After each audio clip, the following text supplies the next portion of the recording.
¿Qué dice plebada? Bienvenidos a un nuevo video. Hay imágenes que dicen más que 1000 discursos. Un presidente con lentes negros, aislado del mundo, tratado como expediente y no como líder histórico. Curioso cómo algunos pasan de dar órdenes a recibir instrucciones en silencio. Hoy no estamos viendo solo la caída de Nicolás Maduro, estamos viendo qué tan rápido se evapora el poder cuando se apala la protección. Aquí no venimos a llorar soberanías ni a aplaudir con bandera ajena. Venimos a explicar cómo se planeó, por qué se ejecutó y sobre todo, a quién más le empezó a sudar frío desde que esa imagen circuló. Porque cuando uno cae así, no es castigo, es aviso. Esto es Culiacanazo News. Arrancamos. We're not afraid of it. We don't mind saying it, but we're going to make sure that that country is run properly. We're not doing this in vain. This is a very dangerous attack.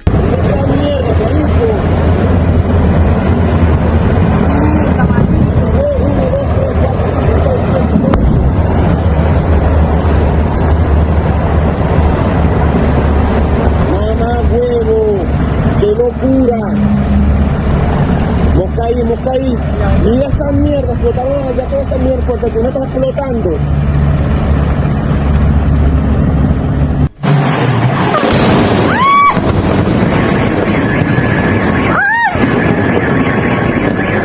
En la madrugada del 3 de enero del 2026, Estados Unidos ejecutó una operación militar que fue sorpresa en territorio venezolano.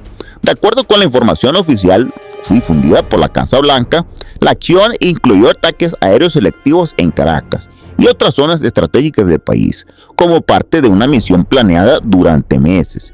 La operación fue identificada oficialmente como Operación Absolute Resolve. Según el gobierno estadounidense, el objetivo central fue capturar al presidente venezolano Nicolás Maduro y a su esposa, Cilia Flores, en el marco de acusaciones federales vigentes en Estados Unidos relacionadas con narcotráfico y narcoterrorismo, expedientes que según Washington estaban activos desde hace años. El presidente de Estados Unidos, Donald Trump, confirmó públicamente que fuerzas militares estadounidenses participaron en la captura y que Maduro y su esposa fueron sacados de Venezuela bajo custodia. Trump señaló que tras la operación, Maduro fue trasladado primero a un activo naval estadounidense y posteriormente llevado rumbo a Estados Unidos para enfrentar a la justicia federal. En el mismo mensaje, Trump declaró que Estados Unidos asumirá temporalmente la conducción de los asuntos venezolanos, todo bajo el argumento de garantizar una transición segura y adecuada. También afirmó que su gobierno participará en la reconstrucción de la industria petrolera dentro de Venezuela, uno de los sectores clave del país.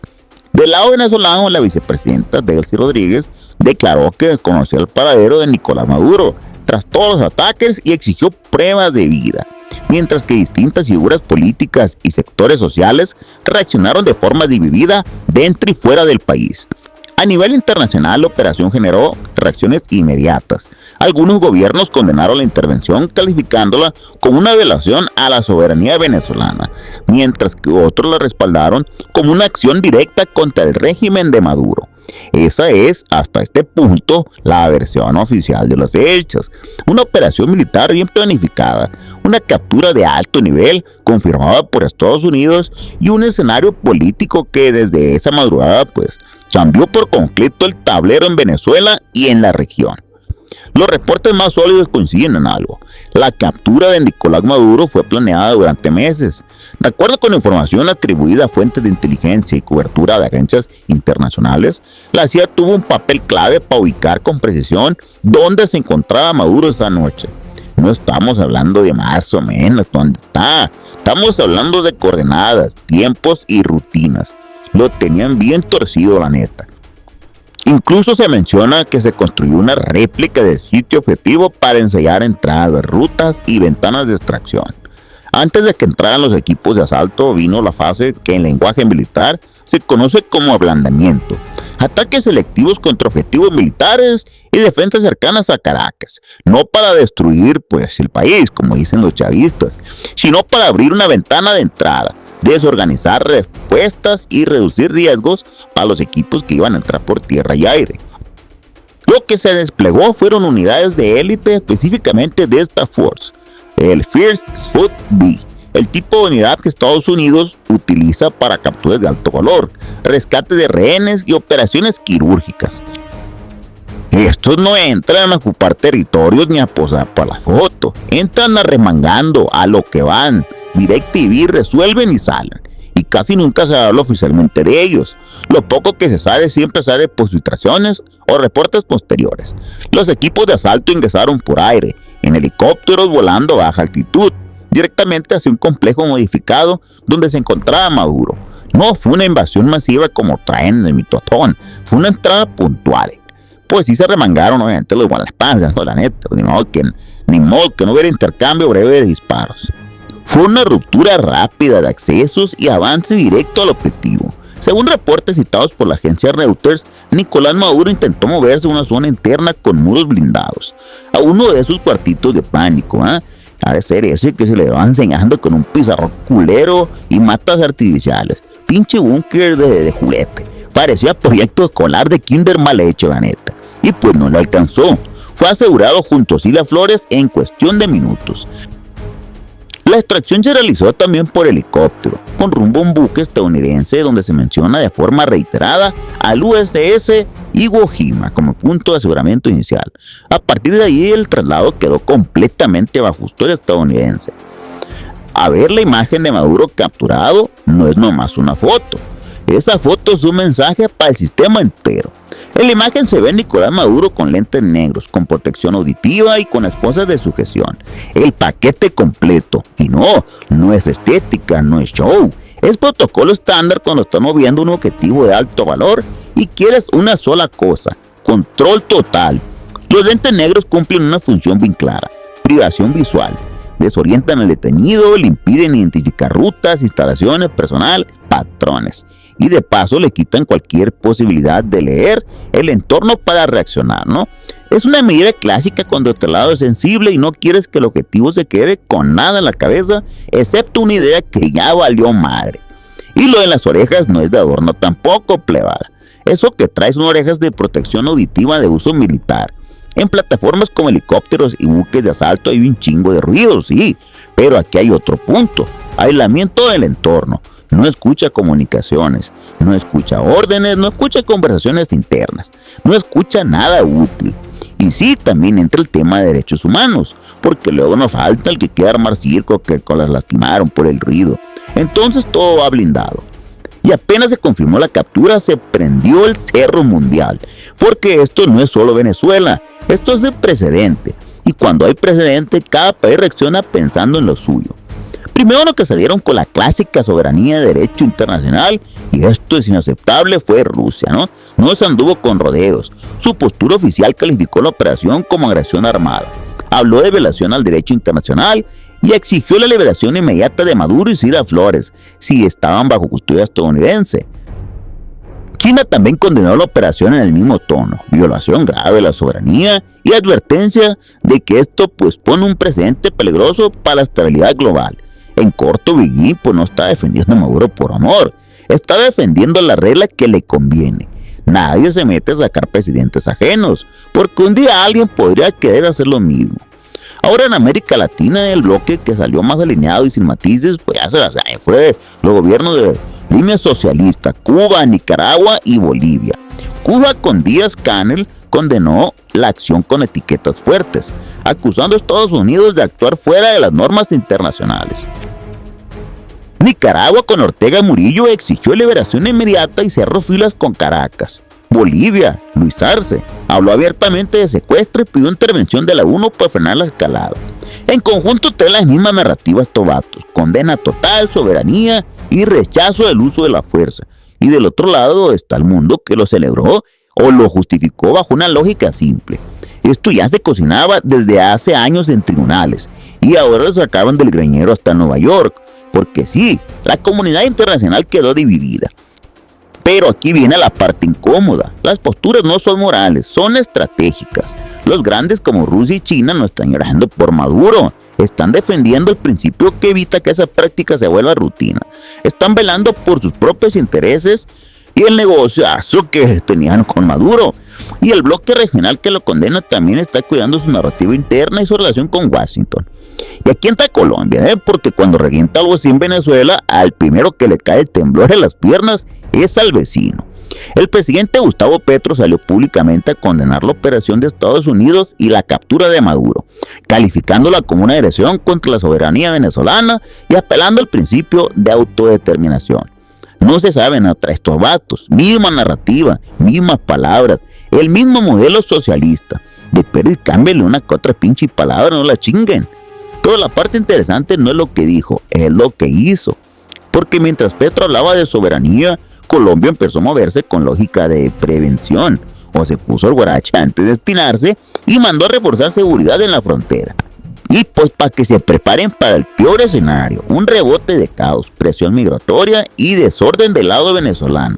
Incluso hay reportes de preparación humanitaria ante una posible salida masiva, porque ya hay millones de venezolanos en Colombia desde hace años atrás, y un sacudidón así puede detonar otra ola. Petro no solo está defendiendo un principio, también se está cuidando la espalda, porque si Estados Unidos ya se alentó una operación de este tamaño, con la narrativa de capturar a un alto valor y una transición, el mensaje regional es brutal. Washington está dispuesto a cruzar líneas, y Petro, que trae pleitos ideológicos y roces constantes con Trump, sabe que en este nuevo panorama no conviene andar de gallito, por eso reacciona duro en el micrófono. Ya ven que cuando pistea este vato se pone belicón, ¿no? Pero se blinda en el terreno. Entonces Colombia queda así, condena pública, pero modo contingencia activado. Porque el miedo no anda en burro, anda en helicóptero, ¿verdad, Maduro? Y ahora sí, vámonos a lo nuestro, México.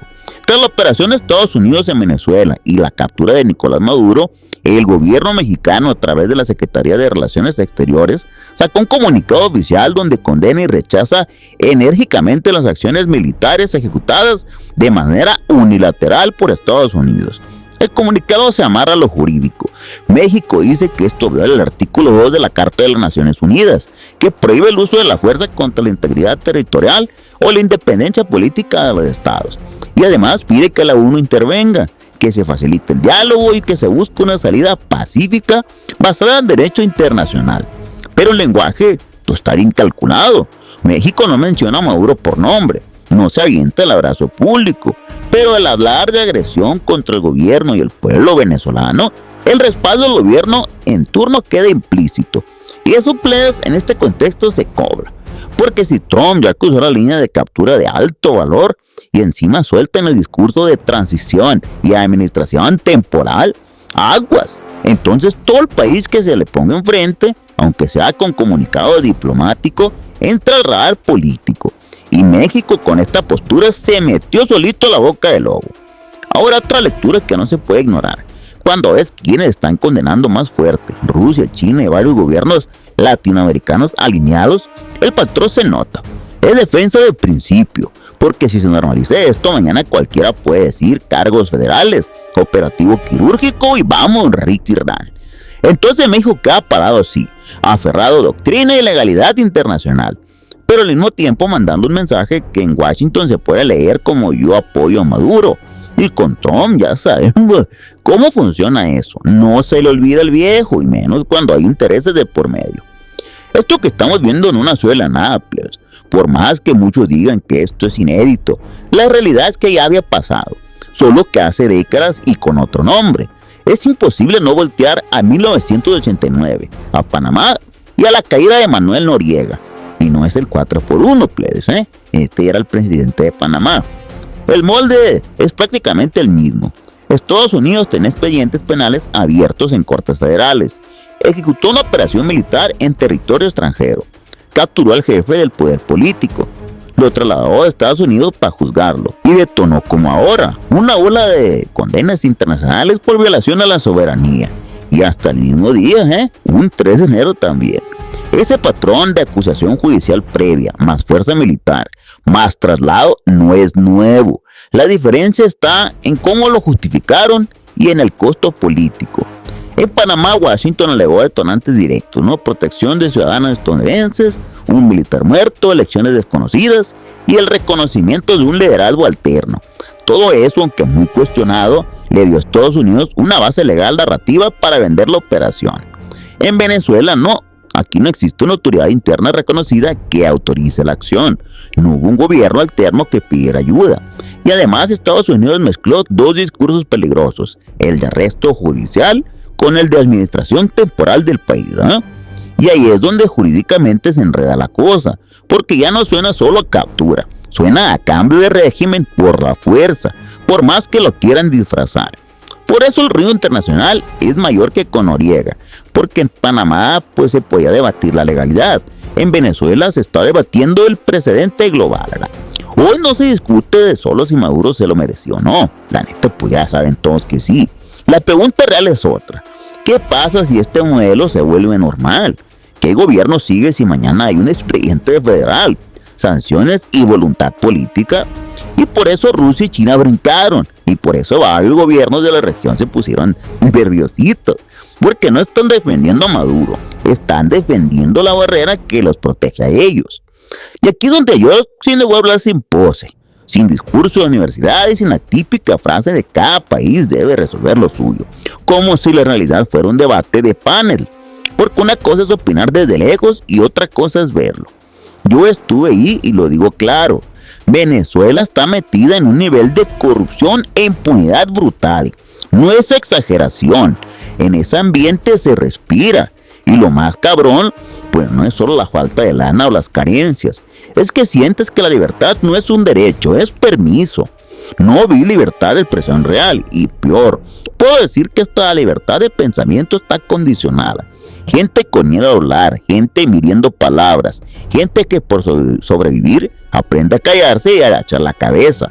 Y sí, también gente con mucha lana, muy rica, porque en esos sistemas siempre hay ricos, pero la diferencia es que allá se nota el patrón. Unos viven como reyes, como si nada, y el resto sobrevive como puede. También conocí testimonios de primera mano de venezolanos que no huyeron solo por buscar un futuro económico. Muchos se fueron porque estaban marcados, perseguidos o presionados políticamente por el gobierno por no alinearse, por no obedecer y por no pensar igual. Y eso te cambia la forma de ver este tema, plebes. Entonces aquí entra el debate que trae medio mundo. ¿Está bien que Estados Unidos haya intervenido y se haya llevado a Maduro? ¿O cómo chingados va a violar la soberanía de un país? Esto pues no es blanco o negro. Pero la neta hay casos donde un régimen se incrusta 20, 30 años en el poder, controla el aparato político, el aparato militar y el judicial. Y dentro del país pues ya no hay forma real de moverlo. No con elecciones limpias, ni con protesta, ni con diálogo. No hay forma. Y si ese fue el caso de aquí, que afortunadamente no lo es aún, y yo viera un gobierno así de marrano, así de blindado, y viera que la gente no tiene salida, pues claro que sí. Yo festejaría que lo sacaran del buche, así a las peluques, aunque se escondan en la quinta chingada. ¿Verdad, cabecita de algodón? Porque a veces el debate de soberanía, el discurso que te venden, pues se usa como un escudo para que el que manda se quede ahí para siempre, mientras el pueblo vive ahorcado. Y eso no es soberanía, eso es secuestro institucional. Así que sí, habrá quien lo condene y habrá quien lo celebre. Pero yo lo digo como lo vi. Cuando un país se convierte en una cárcel política y económica, la palabra soberanía se vuelve un lujo que el ciudadano común pues ni disfruta, neta. Y con esa realidad encima, la captura de Maduro ya no se siente como noticia lejana. Se siente como advertencia. Los intocables no son tan intocables cuando se les cae el piso. ¿Y qué pasa dentro de Venezuela cuando el presidente ya no está? Porque una cosa es llevártelo y otra cosa es que queda parado cuando ya no está. Según lo que se reporta desde el lado institucional venezolano, el TSJ ordenó que Delcy Rodríguez asuma como presidenta interina, según para mantener la continuidad administrativa tras la captura de Maduro. En pocas palabras, tranquilos, aquí no se cayó el régimen. Pero seamos serios, cuando un régimen depende de un nombre y ese nombre desaparece del tablero, lo que sigue es una pelea interna por el control, aunque lo quieran maquillar con sellos y comunicaditos. El chavismo insiste que el poder sigue vigente, y claro que van a decir eso, no es convicción, es supervivencia, porque si reconocen vacío, se les desmorona el edificio completo, mandos, dinero, lealtades y pactos, y todo lo que sostiene el aparato. Estados Unidos no solo capturó a Maduro, Estados Unidos trae en la mira a los nombres que sostienen el aparato político-militar del régimen. Y por eso lo que está en disputa no es quién firma los papeles, sino quién controla lo que en verdad importa. Diosdado Cabello, operador político clave, el que mueve estructura y control interno. Vladimir Padrino López, defensa, el músculo institucional. Michael Moreno, pieza de poder judicial, el que da la legalidad a la narrativa. Tarek El Asami, finanzas, energía, el que representa el billete, rutas y acuerdos. Y aquí es donde la cosa se pone interesante. Si Maduro ya está fuera, el siguiente capítulo no es Venezuela se estabiliza. El siguiente capítulo es quién agarra el control interno, quién se quiebra, quién negocia y quién intenta sostener el cuento para comprar tiempo. Porque cuando tumba la figura central, lo que queda no es paz, queda de reacomodo. Y con Delcy de interina y el chavismo diciendo todo sigue, lo que realmente estamos viendo es un régimen intentando demostrar que todavía manda, mientras por dentro todos se preguntan lo mismo: ¿a quién le toca ahora? ¿Quién es el siguiente en la mira? Aquí es donde la película cambia de operación militar a proceso judicial, porque el cierre de esta etapa es claro: Maduro ya está de Estados Unidos y el caso pues ya está caminando en tribunales. Hasta el último corte de información, los reportes coinciden en que Maduro fue trasladado bajo fuerte custodia a Nueva York para procesamiento federal tras la operación. El caso de Maduro se está llevando en la Corte Federal del Distrito Sur de Nueva York, es decir, en Manhattan, y su comparecencia está programada ante el juez Alvin K. Hellerstein. En cambio, los casos del Chapo y el Mayo han estado ligados al Distrito Este de Nueva York, es decir, Brooklyn, con el juez Brian M. como una figura clave, ¿no? Él sentenció el Chapo y encabezó audiencias relevantes en el caso del Mayo. Ahora, sobre dónde los tienen, los reportes señalan que el plan era llevarlo a instalaciones federales para procesamiento y después a una prisión federal en Brooklyn, específicamente el Metropolitan Detention Center, ¿no? Una cárcel famosa, pero no precisamente por bonita. Ahí lo está esperando el Puff Daddy, con uno de sus famosos aceites para la bienvenida. Conclusión: lo de Maduro no es el final de una historia, es el inicio de un reacomodo mayor. Aquí no estamos viendo solo la caída de un pinche dictador, estamos viendo cómo se activa un dominó que puede pegarles a muchos más. Porque a partir de ahora la pregunta ya no es si fue legal o ilegal, o fue injusto o injusta. La pregunta real es ¿qué está dispuesto a entregar Maduro para salvarse el cuello? Cuando una cosa llega a este nivel, la Corte Federal, distritos pesados, jueces con historial, no se trata solo de castigo, se trata de información, nombres, rutas, acuerdos, financiamiento, protección política. Y aquí es donde el tema se vuelve incómodo para varios países, no solo para Venezuela. Hay expedientes donde se mencionan carteles de Sinaloa, hay rutas que pasan por varios gobiernos. Hay funcionarios, intermediarios, empresarios y operadores que durante años se sintieron intocables, porque no pasaba nada aún. Bueno, ya pasó algo. Y también hay que decirlo claro, este puede mover el escenario de otros personajes que hoy están presos, que están negociando, esperando sentencia, como el Mayo Zambada y los hijos de Chapo, testigos, cooperaciones y acuerdos. Todo eso entra a la mesa cuando alguien de ese tamaño cae. Aquí se van a mover muchas piezas, algunos van a caer, otros van a correr y otros van a empezar a hablar antes de que sea tarde. Nosotros vamos a estar al tirante, siguiendo cada movimiento, cada audiencia y cada dato nuevo, porque este caso no se queda en Maduro. Esto tiene ramificaciones regionales y sí, también puede tocar a México, más de lo que muchos quieren aceptar. Así que active la campanita, suscríbanse a sus miembros, quédense atentos, porque esto apenas se está poniendo bueno y lo que viene va a incomodar a más de uno.